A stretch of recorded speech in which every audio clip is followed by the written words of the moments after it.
Hi sir, good afternoon. Hi ఎలా ఉన్నారు? బాగున్నాను సార్, ఫస్ట్ ఏంటంటే ఇంటెలిజెంట్ సినిమా సెట్లు నేను మిమ్మల్ని చాలాసార్లు చూశాను. సాయిధరం తేజ్ గారికి కథ చెప్పడానికి వచ్చి చాలా రోజులు మీరు అతన్ని ఫాలో అప్ చేసి ఏంటి సార్ ఏమైంది? ఆ ప్రాజెక్ట్ ఎందుకు మౌంట్ అవ్వలేదు? అంటే అప్పుడు అనుకున్న సినేరియోలో నేను చెప్పిన కథ అంటే 100% తనకి కన్విన్స్ రాలేదనుకుంటా. ఒక స్టోరీ అనుకున్నాము, ఓకే బాగుంది అనుకున్న తర్వాత మళ్ళీ ఇంకో స్టోరీ అనుకున్నాము. 100% కన్విన్స్ రాలేదు. ప్లస్ అప్పుడున్న సినేరియో కూడా కొంచెం టైట్ పొజిషన్లో ఉంది. తనకు ముందు సినిమా కూడా కొంచెం ఆడకపోవడంతో కొంచెం 1-2 ఫిలిమ్స్ కొంచెం సేఫ్ జోన్లోకి వెళ్ళింది, మళ్ళీ చేద్దాం అన్న దాంట్లో కొంచెం మ్యూచువల్గానే ఇప్పుడు కథ కొంచెం తర్వాత చేద్దాం అంటే అలాగ వెయిట్ చేసి వచ్చింది. ఓకే, ఇప్పుడు మీ ఫిలిమ్స్ చూస్తే 3 ఫిలిమ్స్ మీరు ఉగ్రం, నాంది, భైరవం ఏదైతే ఉందో మీ ఫిలిమ్స్లో ఒక కామన్ పాయింట్ ఉంది. ఏంటంటే లెగసీ కంటిన్యూ చేస్తున్న హీరోయిన్స్ కానీ హీరోస్ కానీ వాళ్ళ ఫాదర్ లెగసీ కానీ వాళ్ళ మదర్ లెగసీ కానీ కంటిన్యూ చేస్తున్న వాళ్ళతోనే చేశారు. ఒక నరేష్ గారు కానీ నరేష్ గారు ఓకే ఓకే అసలు భైరవంలో వీళ్ళు ముగ్గురు అసలు అనుకోలేదు. అసలు వీళ్ళు ముగ్గురు, తర్వాత వరలక్ష్మి శరత్ కుమార్ గారు, ఏంటి ఆ కోఆర్డినేషన్ ఎలా కుదిరింది అసలు? నేను ఎప్పుడు ఇప్పటివరకు మీరు చెప్పేందుకు కూడా ఎప్పుడు దాని గురించి అసలు ఆలోచించలేదు. అసలుకి నరేష్ గారు యువి గారు అబ్బాయి కదా అనేసి, వరలక్ష్మి శరత్ కుమార్ డాక్టర్ గారు కదా అనేసి, మోహన్ బాబు గారు వారసత్వం, నారావారి వారసత్వం ఇలా ఎప్పుడు అనుకోలేదండి. నేను అనుకోకుండా అలా మ్యాచ్ అయింది తప్ప మీరు చెప్పేందుకు ఆ విధంగా అసలు థింక్ చేయలేదు ఇప్పుడు. ఓకే, మీ సినిమాల్లో చూస్తే కామన్గా ఒక పేరు ఉంటుంది, టూమ్ వెంకట్ అని. అవును, పేరు చాలా పెక్యులర్గా ఉంటుంది. అతని కాంట్రిబ్యూషన్ ఏంటి సార్ మీ లైఫ్లో? నా సినిమాకి తను స్టోరీ రైటర్ అండి. తను ఓకే నా ఫిల్మ్స్ అంటే నాంది ఉగ్రంగా తనే స్టోరీ రైటర్. ఓకే, అంటే టూమ్ వెంకట్, సత్యర్షి అండ్ రామచంద్ర, ఇంతకుముందు మధు, శేఖర్, రామచంద్ర, ఇంకో రామచంద్ర, మీ అందరం ఫస్ట్ నుంచి రూమ్మేట్స్ ఫ్రెండ్స్ అనమాట. పక్క పక్కన రూమ్స్లో బ్యాచులర్ లైఫ్లో స్టార్ట్ చేసాం. అక్కడి నుంచి నేను డైరెక్టర్ అవుతున్న టైంలో నాతో నేను ప్రయత్నాలు చేస్తున్న టైంలో మీతో ఫ్రెండ్స్ వేరే సినిమాలు చేసుకుంటున్నా కానీ టూమ్ వెంకట్, సత్యర్షి, రామచంద్ర, మధు, శేఖర్ ఇలాగ నాతో పాటు వచ్చి నాతో పాటు సపోర్ట్ చేసి నా స్క్రిప్ట్స్తో పాటు వర్క్ చేసి నాతో పాటు ట్రావెల్ అయ్యారనమాట. ఓకే, ఈ సినిమా మ్యూజిక్ పరంగా చూస్తే శ్రీచరణ్ పాకాల గారు మ్యూజిక్ ఇచ్చారు. మీ ప్రీవియస్ ఫిలిం కూడా ఆయన్ని ఈ సబ్జెక్ట్కి ఎలా మోల్డ్ చేశారు సార్? ఇది చాలా heavy subject, number of heroes, heroines, number of characters ఉన్నాయి. పైగా ఒక టెంపుల్ బ్యాక్డ్రాప్లో ఆయన ఎప్పుడు చేయలేదు ఇంతకుముందు సినిమా. ఆయన్ని ఈ సబ్జెక్ట్కి ఎలా మోల్డ్ చేశారు? అదేనంటే శ్రీచరణ్ పాకాల అనే అతను వెరీ టాలెంటెడ్ పర్సన్ అండి. కదా ఇప్పటివరకు తనకు అన్ని ఒకటే జోనర్ సినిమాలు పడుతున్నాయి. స్పై జోనర్ కానీ లేకపోతే థ్రిల్లర్స్ కానీ అన్నీ ఆ జోనర్లు పడుతున్నాయి. తనకి ఒకే జోనర్ వస్తే తన దగ్గర ఉన్న అసలు ఏ పొటెన్షియాలిటీ అనేది తను బయటకు వస్తుంది. నేను 2 సినిమాలు చేసిన ఎక్స్పీరియన్స్ నాకు తనతో ఉంది కాబట్టి నాకు బాండింగ్ ఉంది కాబట్టి తన ఐడియాలజీ నాకు తెలుసు కాబట్టి నేను ధైర్యం వెళ్ళగలిగాను. చాలామంది ఎందుకు తనతో బ్యాక్గ్రౌండ్ స్కోర్ చేయించుకొని మిగతా ఆల్బమ్ బయట వాళ్ళతో ఎవరైనా చేయించుకోవచ్చు కదా సాంగ్స్ అన్నారు. లేదు, శ్రీచరణ్ యొక్క పొటెన్షియాలిటీ మీకు తెలియదు, మేము సాంగ్స్ వినిపిస్తాం, నచ్చకపోతే అప్పుడు వేరే కాల్ తీసుకుందాను. అలా కూర్చొని మేము సాంగ్స్ చేసాం. ఫస్ట్ వెన్నెల సాంగ్ చేసాం, అదే ఫస్ట్ రిలీజ్ చేసాం, సూపర్ హిట్ అయింది. తర్వాత భైరవం టైటిల్ ట్రాక్. సరే భైరవం టైటిల్ ట్రాక్ అంటే శ్రీచరణ్ రెగ్యులర్ తను ఇచ్చేదే. తర్వాత ముగ్గురు మధ్యన వచ్చే friendship family song next tune అది చేసాం అనమాట. అది రిలీజ్ చేసాం, చాలా పెద్ద హిట్ అయింది. తర్వాత ఒక సెట్ సాంగ్ ఒకటి ఉంది, సాయి గారికి హీరోయిన్ అతిథికి ఉంటుంది. ఆ సాంగ్ ఉన్న తర్వాత కంప్లీట్ మీకు శ్రీచరణ్ మీద ఉన్న ఒక పర్స్పెక్టివ్ మొత్తం మారిపోద్ది, ఇండస్ట్రీకే మారిపోద్ది. తను బ్యాక్గ్రౌండ్ స్కోరే కాదు సాంగ్స్ కూడా అద్భుతంగా ఇవ్వాలని దాంతో దాని ఇమేజే మారిపోతుంది. ప్లస్ ఈ సినిమాకి ఆల్బమ్తో పాటు సినిమా బ్యాక్గ్రౌండ్ విషయంలో కూడా బ్యాక్గ్రౌండ్ స్కోర్ కూడా ఇది విలేజ్ నెట్విటీ సినిమా చాలా హ్యూజ్గా ఉంటుంది, విజువల్ చాలా గ్రాండీర్గా ఉంది. ఇప్పుడు నాకు దానికి ఒక ఫైట్ ఉంటుంది, బ్రో నా విజువల్ మ్యాచ్ బ్రో, నువ్వు సౌండ్లో నా విజువల్ మ్యాచ్ బ్రో అంటాను. ఈ సినిమా మాత్రం నా విజువల్ మించి కొట్టాడు బ్యాక్గ్రౌండ్ స్కోర్. కంప్లీట్ ఇన్వాల్వ్ అయిపోయి అసలుకి లైఫ్లో తనకు వచ్చిన ఫస్ట్ మాస్ సినిమా. తను ఎప్పటి నుంచో వెయిటింగ్ ఒక మాస్ కమర్షియల్ ఫిల్మ్ పడితే తను ప్రూవ్ చేసుకోవాలని. అది ఒక విలేజ్ నేటివిటీలో పడ్డం. సౌండింగ్ కూడా చాలా కొత్తగా ట్రై చేశాడు, చాలా ఇంపాక్ట్ ఉంటుంది. సినిమా చూస్తున్నప్పుడు మాత్రం బ్యాక్గ్రౌండ్ స్కోర్కి చాలా ఫుల్ ఫిదా అయిపోతారు. ఓకే సార్, మీరు నాంది, ఉగ్రం 2 స్ట్రైట్ ఫిల్మ్స్ చేశారు. సడన్గా ఒక రీమేక్ ఫిల్మ్ చేయాల్సిన అవసరం ఏమొచ్చింది? అంటే ఫస్ట్ నాకు సినిమా చూపించారు, నేను కూడా ఫస్ట్ నేను రీమేక్ అడుగుతారని కాదు, అక్కడ రిలీజ్ అవ్వకుండా నాకు సినిమా చూపించారు. సరే ఎవరైనా డబ్బింగ్ చేస్తున్నారా లేదని తీసుకుంటున్న దేశంలో మనలాగా ఓపెన్ అడుగుతున్నాను కూడా మనం సినిమా చూసాం, ప్రసాద్ ల్యాబ్లో ప్రొడక్షన్ చేస్తే. అయిపోయిన తర్వాత 1 వీక్ తర్వాత సరే సినిమా చేస్తే బాగుంటుందని మా ప్రొడ్యూసర్స్ నెక్కండ శ్రీధర్ గారు, రాధామోహన్ గారు ఒక ప్రపోజల్ పెట్టారు. సరే రీమేక్కి నేను పెద్ద ఇంట్రెస్ట్ చూపరండి, వేరే వాళ్ళ కంటెంట్ ఓన్ చేసుకుని నాకు కొంచెం ఇబ్బంది అవుద్ది, నేను చేయలేను. ప్లస్ నా సినిమా నేను హిందీకి నేను రీమేక్ని నేను అప్పుడునించాను, నేను గర్వంగా చెప్పుకుంటాను. నేను నా సినిమా హిందీకి వెళ్ళింది కానీ సరే అక్కడ మెటీరియలైజ్ అవ్వలేదు, నేను గర్వంగా చెప్పుకుంటాను. అలాంటిది నేను రీమేక్ అంటే నేను ఆలోచిస్తుంటే లేదండి, మంచి కాన్సెప్ట్ కదా, కథగా మీకు నచ్చింది కదా, 3 హీరోలు కాంబినేషన్ దొరుకుద్ది, మంచి సినిమా అవుద్ది, మంచి బడ్జెట్లో చేయగలం మనం, ఆలోచించండి అంటే. ఒక 2 days థింక్ చేశాను. సరే ఈ సినిమా మనం చేయాల్సి వస్తే సినిమాలో మనం నచ్చింది కానీ తమిళకి తెలుగుకి ఒక చేంజెస్ అయితే చేయాల్సి ఉంటుంది. Okay. ఆ నమ్మకం మనం ముందు ఇప్పుడు ఆలోచిస్తూ 2-3 డేస్లో డెసిషన్ తీసుకొని చెప్పేద్దాం, వాళ్ళకు కూడా సినిమా కొన్న తర్వాత మనం లేట్ చేయకూడదు కదా అని ముగ్గురు క్యారెక్టరేషన్స్ ఎలా చేయొచ్చు, ఏం చేయొచ్చు అన్న దాంట్లో ఇలా ఒక ఐడియా వచ్చింది మాకు 2 డేస్ డిస్కషన్లో. నేను మా టీం తూము వెంకట, సత్తర్షి, రామచంద్ర కూర్చున్న తర్వాత అప్పుడు సినిమా చేస్తే బాగుంటుంది, ఇందులో మనకు నచ్చిన ఎలిమెంట్స్ ఉన్నాయి, మనం ప్రూవ్ చేసుకోవడం కోసం కొంచెం యాక్షన్ బ్లాక్స్ కానీ కొంచెం కమర్షియాలిటీ కానీ ఉంది, ప్లస్ మనకు నాకు నచ్చిన డ్రామా ఉంది, నాకు నచ్చిన ఎమోషన్స్ ఉన్నాయి. సినిమా విలేజ్ బ్యాక్డ్రాప్లో మనం చేయలేదు. ఎస్, గోదావరి జిల్లా బ్యాక్డ్రాప్లో చేస్తే బాగుంటుంది, ప్లస్ మంచి బడ్జెట్లో చేస్తున్నాం, బిగ్ స్కేల్లో చేస్తున్నాం కాబట్టి అవకాశం మిస్ చేసుకోవడం ఎందుకు, మనకు ఫుల్ ఫ్రీడమ్ ఉంది ఇక్కడ ఆ ప్రొడక్షన్ హౌస్లో, మనకు తీసుకున్న కథని మనం నచ్చేది మనం చేసుకునే అవకాశం ఉంది కాబట్టి మనం ఎందుకు మిస్ చేసుకోవటం. ఈ సినిమాలో ఓవెన్నెల సాంగ్ తిరుపతి జవ్వన అని ఒక అబ్బాయి రాశారు, అతని గురించి చెప్పండి sir. Yeah, actually I think is very young. Very young. నాకంటే నాకు ఎప్పటి నుంచో పాపం తను ట్రావెల్ అవుతున్నాడు, సరే చూద్దాం అనుకుంటా ఉన్నాము. అనుకోకుండా సాంగ్కి సిట్టింగ్కి వెళ్తాం అనమాట, ట్యూన్ చేయడం కోసం వెళ్తున్న ప్రాసెస్లో మా సత్యతో ఉన్నాం, రైటర్ సత్యతోని, అరే ఒకసారి మన తిరుపతి ఫ్రీగా ఉన్నాడు రమ్మను, ఒక డమ్మిల్ లిరిక్ అని రాస్తారు చేస్తున్నప్పుడు, సరే పిలుస్తా అన్నాడు. పాపం పిలిచిన వెంటనే వచ్చాడు. శ్రీచంద్ర పాకలు ఎక్కడ నల్లగంట ఉంటాడు, ఎక్కడ చాలా మన సిటీకి చాలా లాంగ్ డిస్టెన్స్, అంటే ఆల్మోస్ట్ కొల్లూరు దగ్గర అది నల్లగంటలో. పాపం ఫోన్ చేసి పాపం బైక్ వేసుకుని వచ్చాడు. వచ్చిన తర్వాత అన్న ఏంటన్నా అన్నాడు, ఇలా ట్యూన్ చేసిన అలాగనగానే డిస్కషన్లో అమ్మాయి పేరు ఏంటన్నా ఎలాగంటే వెన్నెల అని పేరు పెడుతున్నాం, ఎలాగంటే సత్యం ఉండి ఓ వెన్నెల అంతా స్టార్ట్ చేస్తామన్నా బాగుంటుంది అంటే అలా పక్కన ట్యూన్ అవుతుంది. పాపం పక్కన తను కూర్చొని స్టార్ట్ చేశాడు. అలా పల్లవి 2-3 లైన్స్ అయిపోయింది. ఓకే, దాన్ని పల్లవి వరకు ట్యూన్ చేసి ఇచ్చేసి అది ఒక గేటెడ్ కమ్యూనిటీ అనమాట. అది హ్యాపీగా నేను పార్క్లో కూర్చొని రాసుకుంటాను, నేను బయటికి ప్రశాంతంగా అన్నాడు. అలా తను పల్లవి రాసుకోవడం కోసం బయటకు వెళ్తే ఈలోపు మనం చరణం చేశాను అనమాట. చరణం చేసేలోపు తను పల్లవి పాపం తీసుకొచ్చాడు. బాగుంది, చాలా బాగుంది. అయిపోయిన తర్వాత ఏంటంటే ఒక రఫ్గా రాయించడం కోసమే అనుకున్నాడు తను. తర్వాత లేదు బాగుంది, ఇందులో చిన్న చేంజెస్, చరణం కూడా రాసే నువ్వే అంటే మొత్తం రాసాడు తను. ఒక ఫుల్ హ్యాపీ తను. ఇప్పుడు రీసెంట్గా ఒక 3-4 డేస్ బ్యాక్ ఒక ప్రమోషనల్ వీడియో రిలీజ్ చేశారు. అనిల్ రావుపూడి గారు ఏమన్నా ఇన్స్పిరేషనా ఏంటది? కుకింగ్ వీడియో కాదండి, యాక్చువల్లీ మేము అక్టోబర్లో షూట్ చేసామండి మా సినిమా షూట్ చేయడం. ఆ ఎపిసోడ్ మేము అక్టోబర్లో షూట్ చేసాము. ఆ ఎపిసోడ్ షూట్ చేస్తున్నప్పుడు ఆ రోజు ఇద్దరు కలిసి కుక్ చేస్తున్నారు. సరే దాని మంచి విషయాలు కదా, ఒక మంచి మెమరీ కింద ఉంటుంది కదా అని మేము క్యాప్చర్ చేసాం. ఆ క్యాప్చర్ చేసిన దాన్ని ఇప్పుడు దాన్ని కొంచెం ప్రమోషన్లో వాడడానికి పెట్టుకున్నాం తప్ప అసలుకి ఆ రోజు మనం ఆ వీడియో మేము ప్రమోషన్లో వాడతాము ఏం లేదనమాట. అసలుకి మాకు చూడడం కోసం బాగుంటుంది, ప్లస్ మేము సెట్లో ఎంత జాయ్ఫుల్గా ఎంజాయ్ చేస్తూ షూట్ చేసాం. అసలు ముగ్గురు హీరోల మధ్య అసలు ఏ విధమైన గ్యాప్స్ లేకుండా ఎంత హ్యాపీగా ఉన్నాము, ఎంత హ్యాపీగా షూట్ చేసాం. మనం ఎంత చెప్పినా కానీ రేపు మనం చూపించే విజువల్ ఆడియన్కి ఎక్కువ కనెక్ట్ చేస్తాయి. మనం చెప్పే మాట కన్నా విజువల్ ఎక్కువ కనెక్ట్ అవుతుంది అనమాట. అన్ని విధాలు బాగుంటుంది. రేపు సక్సెస్ మీట్లో మనం ఇది ప్లే చేస్తూ మనం అందరూ బాగా ఎంజాయ్ చేస్తాం కానీ ఉద్దేశంలో షూట్ చేసింది అది. సో ఇప్పుడు ప్రమోషన్ సినిమా మారిపోయింది కదా సినిమా అన్నది, సరే ఇప్పుడు పనికి వస్తుంది అనమాట, రిలీజ్ చేసాం అనమాట. ఆ వీడియోలో ఎక్కువ శంకర్ గారి కూతురు ఎక్కువ ఎగ్జైటింగ్ అయ్యి ఆవిడే మాట్లాడుతున్నారు, ఏంటది? ఆవిడ మాట్లాడుతాను అంటే ఆవిడ చాలా హైపర్ అమ్మాయి, అసలుకి చాలా హైపర్ అమ్మాయి. పక్కన ఉన్నప్పుడు కూడా అమ్మాయి మాట్లాడుతూ ఉంటుంది. సాయి గారిని ఇప్పుడు టీచ్ చేస్తూ ఉంటుంది. సాయి గారి టీచింగ్ కన్నా అమ్మాయి టీచింగ్ ఎక్కువ ఉంటుంది. ఆ టీచింగ్ ఎక్కువ అసలు సాయి గారు అనేవాళ్ళు అనమాట. బ్రో ఏం బ్రో అసలుకి ఈ అమ్మాయి నిజంగా శంకర్ గారు ఆటన్నా ఎంత ఊర మాసు ఉందండి బ్రో అంటే పక్కన వాళ్ళ మదర్ ఉండేవాళ్ళు. అడిగాను ఏం మేడం ఇలాగా అంటే ఫస్ట్ నుంచి తను అలాగే అసలుకి థియేటర్కి వెళ్ళి విజిల్ వేసుకున్న సినిమా చూస్తే ముందు కూర్చుని అసలుకి ఏదో సినిమాలో హీరోయిన్ క్యారెక్టర్ ఉంటుంది అలాంటి క్యారెక్టర్ పెరిగింది ఈ అమ్మాయి. అంటే అమ్మాయి మంచి ఫుడ్డీ.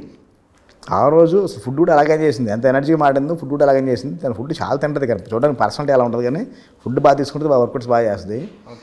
ఎంటైర్ సినిమాకి చాలా బాగా సపోర్ట్ చేసింది అమ్మాయి. ప్లస్ ఎవ్రీడే అమ్మాయి సెట్లో ఉంటే కొంచెం ఎంజాయ్మెంట్ ఉండేది. సార్ మామూలుగా రీమేక్స్ చేసినప్పుడు ఆ నేటివిటీ కానీ ఆ పల్స్ కానీ ఆ రూటెడ్ ఎమోషన్స్ కానీ ట్రాన్స్ఫర్ చేసినప్పుడు ఎక్కడో లాస్ట్ అయిపోతాయి, లాస్ట్ ఇన్ ట్రాన్స్ఫర్మేషన్.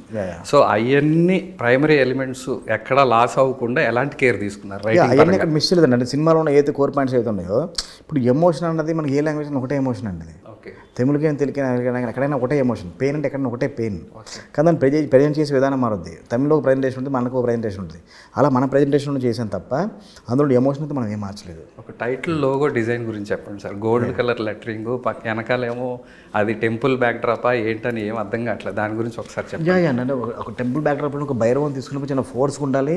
నేను మా డిజైన్లో చెప్పింది ఇప్పటి వరకు ఒకటే, ఇది చాలా హ్యూజ్గా ఉండే సినిమా. ఇప్పటి వరకు టైటిల్ లోగో చూస్తేనే ఆ టైటిల్ లోగోని గ్రాండ్గా తెలియాలి.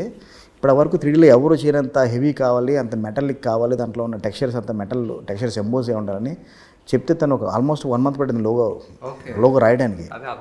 చాలా హెవీగా రాయడానికి. ఎందుకంటే సినిమాలో భైరవుడు, కాలభైరవుడు మా సినిమాలో ఒక టెంపుల్కి క్షేత్రపాలకుడు కాలభైరవుడు. ఓకే. ఆ కాలభైరవుడు సినిమాలో ఒక కీ రోల్ పోషిస్తారనమాట. ఓకే. కన్క్లూజన్ కథ కన్క్లూజన్ ఇచ్చేది కూడా కాలభైరవుడే. కాబట్టి ఆ కాలభైరవుడు అంశం నుంచి తీసుకుంటున్న భైరవుని టైటిల్ పెడుతున్నాం కాబట్టి ఇది ఆ హెవీనెస్, ఆ స్ట్రాంగ్నెస్ ఉండాలి.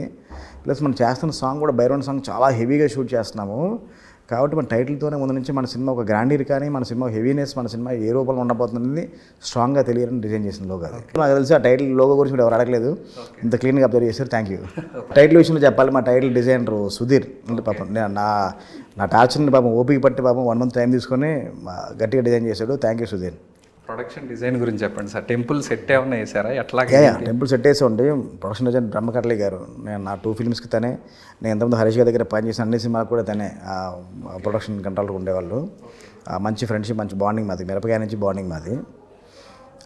యాక్చువల్గా ఇది మేము లైవ్ లొకేషన్ షూట్ చేయాల్సిన టెంపుల్ మైసూరు మెల్కోటే, అక్కడ మైసూరు దగ్గర నంజన్ కూడా, అక్కడ టెంపుల్ మాత్రం లైవ్, అక్కడ జాతర సెటప్ మొత్తం అంతా సెట్ చేయాలనుకున్నాం.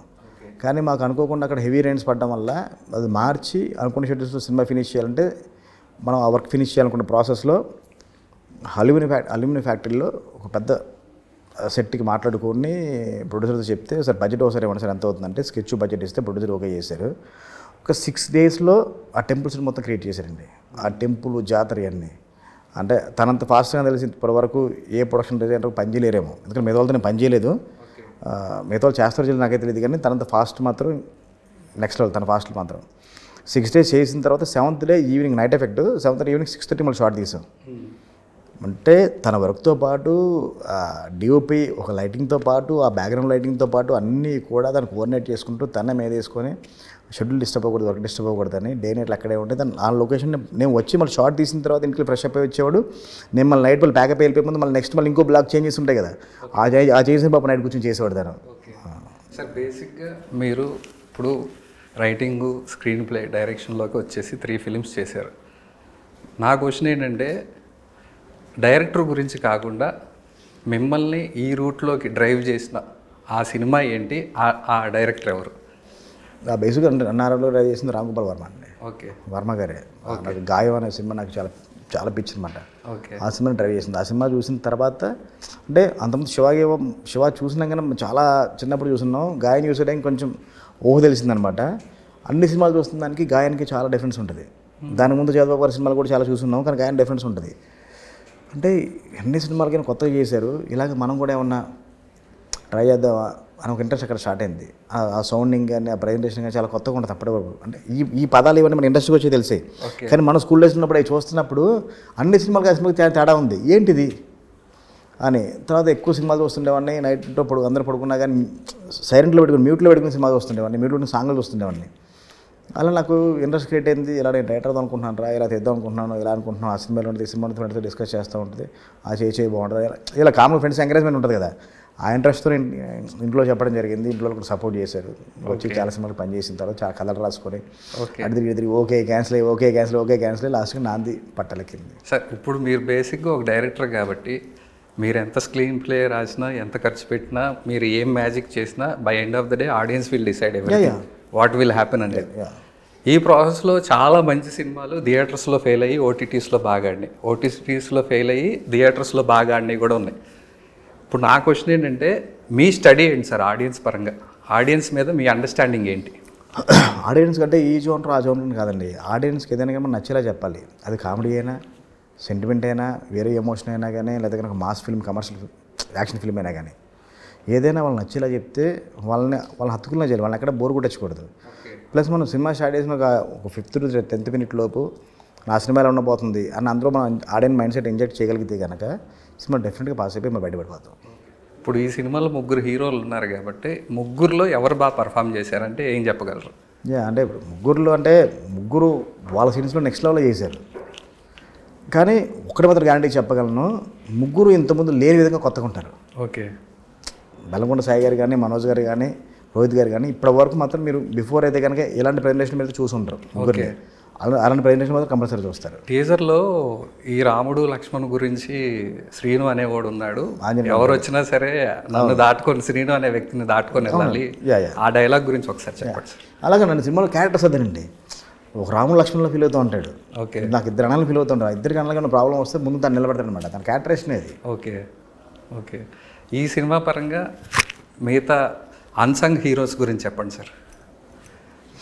అంటే మనం ఓన్లీ స్క్రీన్ మీద ప్రాజెక్ట్ అయిన వాళ్ళు లేదు మెయిన్ పోస్టర్ మీద వేసిన వాళ్ళ గురించే మనం డిస్కస్ చేస్తూ ఉంటాం. ఇప్పుడు ఈ సినిమాకి మీ రైటింగ్ పరంగా కానీ సినిమాకి పరంగా కానీ ఎవరు ఎక్కువ సపోర్ట్ చేశారు? ఫస్ట్ నా డైరెక్షన్ డిపార్ట్మెంట్ అండి.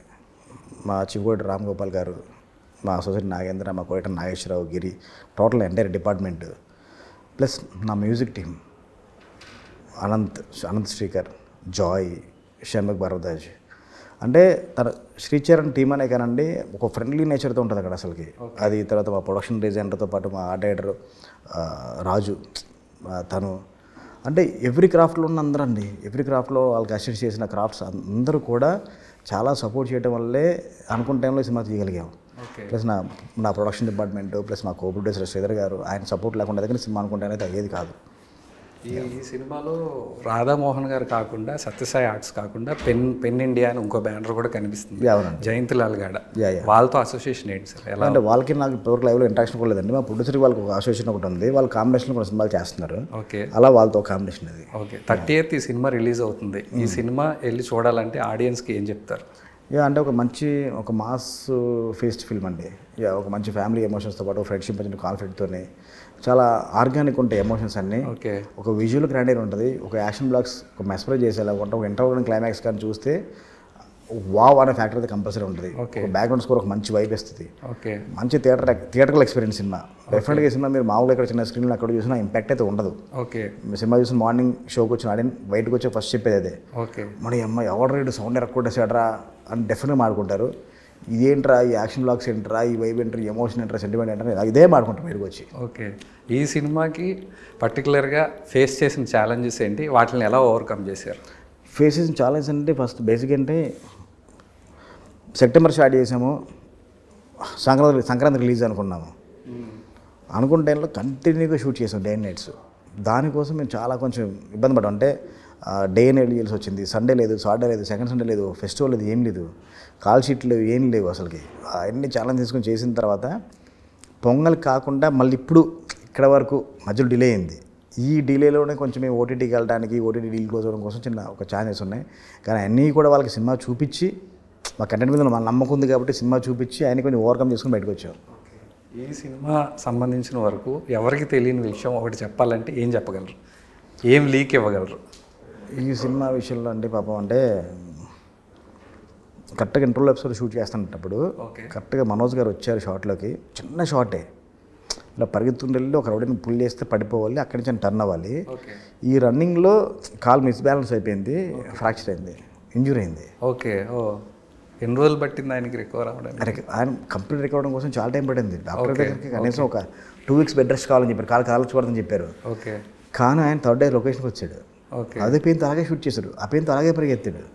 అది మాత్రం అసలుకి హారిబుల్ సిచ్యువేషన్. సినిమా ఫినిష్ చేయడం కోసం ఆయనకున్న సినిమా మీద ఉన్న నిబద్ధత. ఓకే. ఒక ప్రొడ్యూసర్ అన్యాయం అయిపోకూడదు, ఆపితే కనుక చాలా ఇబ్బంది అయిపోతే పెద్ద సెట్. ఓకే. ఏంటి దాంట్లో పాప ఆయన చాలా సపోర్ట్ చేశారు. ఈ సినిమా ఎవరికి తెలియని విషయం అసలు ఇప్పటివరకు నేను ఫస్ట్ ఇంటర్వ్యూ మీకే రివీల్ చేస్తాను. Thank you sir. ఈ సినిమా ప్రొడ్యూసర్ కేకే రాధామోహన్ గారు నాకు తెలిసినంత వరకు most disciplined and perfect producer. అసలు మామూలు డిసిప్లిన్ కదండి. ఆయన ఎవ్రీ మంత్ 4th అని అంటే కరెక్ట్గా 4th మార్నింగ్ ఫస్ట్ అవర్స్లో అకౌంట్లో డబ్బులు ఉంటాయి. ఓకే. 26th GST కట్టాలంటే కరెక్ట్గా 26th మార్నింగ్ GST డబ్బులు అలా అకౌంట్లో ఉంటాయి. ప్లస్ అంతే పర్ఫెక్ట్గా ఉండాలనుకుంటారు ఆయన, అంతే పర్ఫెక్ట్గా పనిచేయాలనుకుంటారు. ప్రతిదీ దగ్గర నుండి చూసుకుంటారు. లొకేషన్కి మార్నింగ్ వస్తారు, మళ్ళీ ఉంటారు, మళ్ళీ వెళ్తారు, మళ్ళీ వస్తారు. ఆ రోజు దగ్గర ఉండి అన్నీ చూసుకుంటారు. ఆయన ఆధ్వర్యంలోనే అన్నీ అవుతాయి, ఆయన ఆధ్వర్యంలో అసలు. ప్లస్ బడ్జెట్ కంట్రోల్ చేసుకోవడానికి ఎక్కడ వేస్టేజ్ అవుతుంది ఏంటి అని కూడా చాలా క్లియర్గా ఉంటారు. అసలు ఇలాంటి ప్రొడ్యూసర్తో పనిచేయడానికి వెరీ వెరీ హ్యాపీ అండి. ఎందుకంటే పెద్ద డిస్కషన్స్ ఉండవు, ఏముండవు.